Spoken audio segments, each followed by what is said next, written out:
સુરતમાં મોબાઈલની દુકાન ધરાવનારાએ મોબાઈલના બ્રાન્ડિંગ માટે કર્યો હાથીનો ઉપયોગ.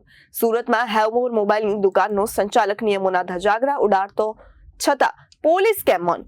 અગાઉ લોકોના સ્ટન્ટ કરતા વિડીયો પણ સામે આવતા લોકો સામે પોલીસે કાર્યવાહી કરી તો મોબાઈલના દુકાન ધરાવનાર સામે કાર્યવાહી કેમ ન થઈ શકે? ત્યારે મોબાઈલના દુકાનના સંચાલકે વધુ એક નિયમનો ધજાગરાનો વિડીયો સોશિયલ મીડિયા પર વાયરલ થઈ રહ્યો છે. સુરતમાં મોબાઈલની દુકાન ધરાવનારે મોબાઈલના બ્રાન્ડિંગ માટે કર્યો હાથીનો ઉપયોગ. સુરતમાં હેવમોર મોબાઈલની દુકાનનો સંચાલકે નિયમોના ધજાગરા ઉડાડતો હોય છતાં પોલીસ કેમ મૌન? ત્યારે અગાઉ લોકોના સ્ટન્ટ કરતા વિડીયો સામે આવતા લોકો સામે કાર્યવાહી પોલીસે કરી તો મોબાઈલની દુકાન ધરાવનાર સામે કાર્યવાહી ન થઈ.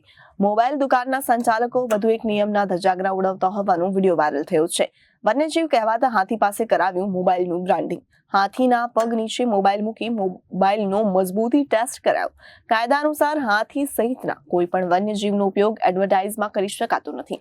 હાથીના વજનથી મોબાઈલની બેટરી ફાટી જતી હોય તો જવાબદાર કોની હોત? ત્યારે દુકાનદારે હાથીનો ઉપયોગ બાબતે શું વન વિભાગ પાસેથી કોઈ મંજૂરી માંગી? સ્થાનિક તંત્રને ખબર હતી કે સુરતમાં મોબાઈલ બ્રાન્ડિંગમાં હાથીનો ઉપયોગ થઈ રહ્યો છે? Bureau report, Janadesh news, Surat.